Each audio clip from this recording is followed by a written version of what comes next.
लीजिए सुनिए मुंशी प्रेमचंद के लिखे उपन्यास कर्मभूमि के 26वें भाग को मेरी यानी समीर गोस्वामी की आवाज में। लाला समरकांत की जिंदगी के सारे मंसूबे धूल में मिल गए।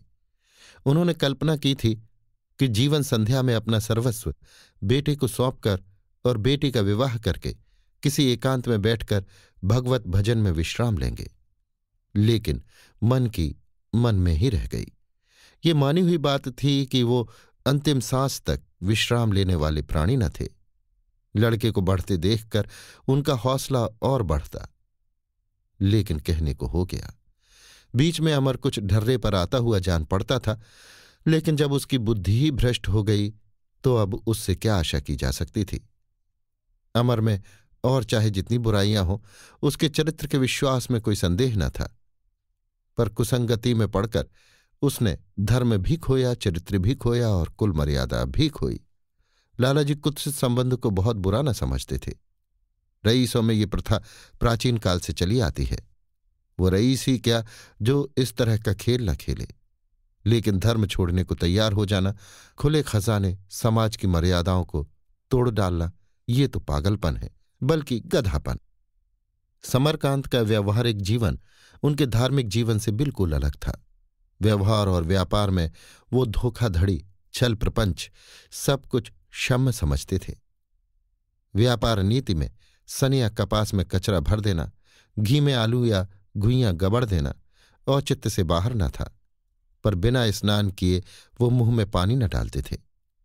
इन 40 वर्षों में ऐसा शायद ही कोई दिन हुआ हो कि उन्होंने संध्या समय की आरती न ली हो और तुलसी दल माथे पर न चढ़ाया हो। एकादशी को बराबर निर्जल व्रत रखते थे। सारांश ये कि उनका धर्म आडंबर मात्र था, जिसका उनके जीवन से कोई प्रयोजन न था। सलीम के घर से लौटकर पहला काम जो लाला ने किया वो सुखदा को फटकारना था। इसके बाद नैना की बारी आई। दोनों को रुलाकर वो अपने कमरे में गए और खुद रोने लगे। रातों रात ये खबर सारे शहर में फैल गई। तरह तरह की मिसकॉट होने लगी। समरकांत दिन भर घर से नहीं निकले, यहां तक कि आज गंगा स्नान करने भी न गए। कई असामी रुपए लेकर आए। मुनीम तिजोरी की कुंजी मांगने गया। लालाजी ने ऐसा डांटा कि वो चुपके से बाहर निकल आया।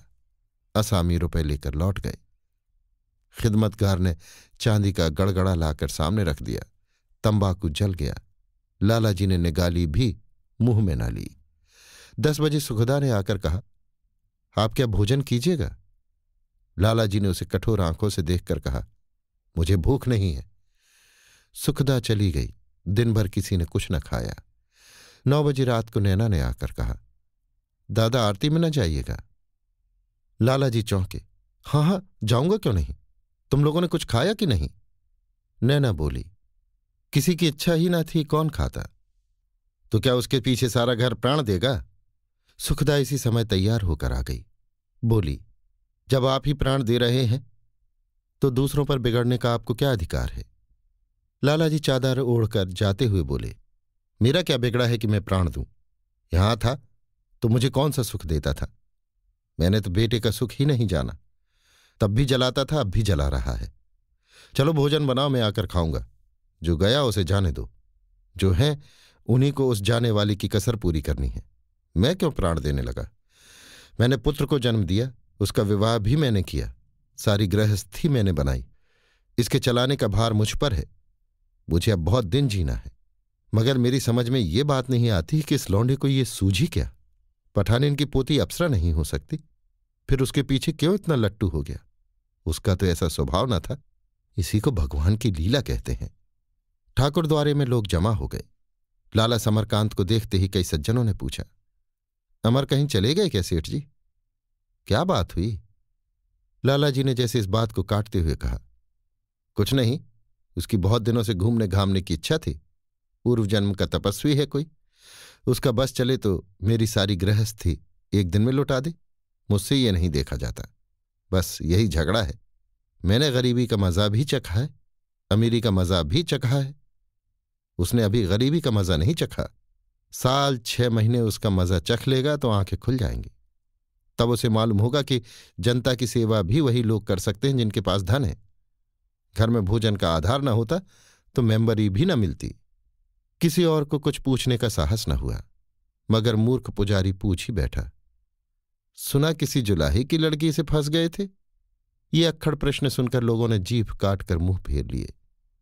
लालाजी ने पुजारी को रक्त भरी आंखों से देखा और ऊंचे स्वर में बोले, हाँ फंस गए थे तो फिर? कृष्ण भगवान ने 1000 रानियों के साथ नहीं भोग किया था? राजा शांतनु ने मछुए की कन्या से नहीं भोग किया था? कौन राजा है जिसके महल में 200 रानियां ना हो? अगर उसने किया तो कोई नई बात नहीं की। तुम जैसों के लिए यही जवाब है। समझदारों के लिए यह जवाब है कि जिसके घर में अप्सरा सी स्त्री हो वो क्यों जूठी पत्तल चाटने लगा? मोहन भोग खाने वाले आदमी चबेने पर नहीं गिरते। ये कहते हुए लालाजी प्रतिमा के सम्मुख गए, पर आज उनके मन में वो श्रद्धा न थी।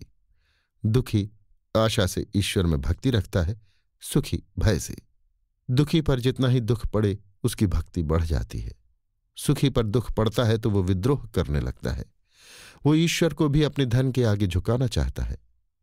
लालाजी का व्यथित हृदय आज सोने और रेशम से जगमगाती हुई प्रतिमा में धैर्य और संतोष का संदेश न पा सका।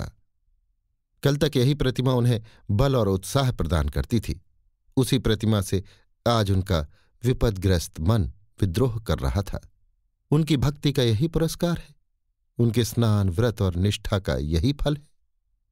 वो चलने लगे तो ब्रह्मचारी जी बोले, लालाजी, अब के यहां श्री वाल्मीकि कथा का विचार है। लालाजी ने पीछे फिरकर कहा, हाँ हाँ होने दो। एक बाबू साहब ने कहा, यहां तो किसी में इतना सामर्थ्य नहीं है। समरकांत ने उत्साह से कहा, हाँ हाँ मैं उसका सारा भार लेने को तैयार हूं। भगवत भजन से बढ़कर धन का सदुपयोग और क्या होगा? उनका ये उत्साह देखकर लोग चकित हो गए। वो कृपण थे और किसी धर्म कार्य में अग्रसर न होते थे। लोगों ने समझा था इससे 10-20 रुपए ही मिल जाएं तो बहुत है। उन्हें यो बाजी मारते देखकर और भी लोग गरमाए। सेठ धनीराम ने कहा, आपसे सारा भार लेने को नहीं कहा जाता लालाजी। आप लक्ष्मी पात्र हैं सही, पर औरों को भी तो श्रद्धा है, चंदे से होने दीजिए। समरकांत बोले, तो और लोग आपस में चंदा कर लें, जितनी कमी रह जाएगी वो मैं पूरी कर दूंगा। धनीराम को भय हुआ कहीं ये महाशय सस्ते न छूट जाएं।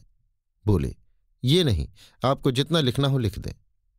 समरकांत ने होड़ के भाव से कहा, पहले आप लिख दीजिए। कागज कलम दवात लाया गया। धनीराम ने लिखा 101 रुपये।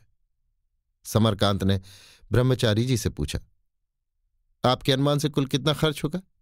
ब्रह्मचारी जी का तखमीना 1000 का था। समरकांत ने 899 लिख दिए और वहां से चल दिए। सच्ची श्रद्धा की कमी को वो धन से पूरा करना चाहते थे। धर्म की क्षति जिस अनुपात से होती है उसी अनुपात से आडंबर की वृद्धि होती है। अभी आप सुन रहे थे मुंशी प्रेमचंद के लिखे उपन्यास कर्मभूमि के 26वें भाग को मेरी यानी समीर गोस्वामी की आवाज में।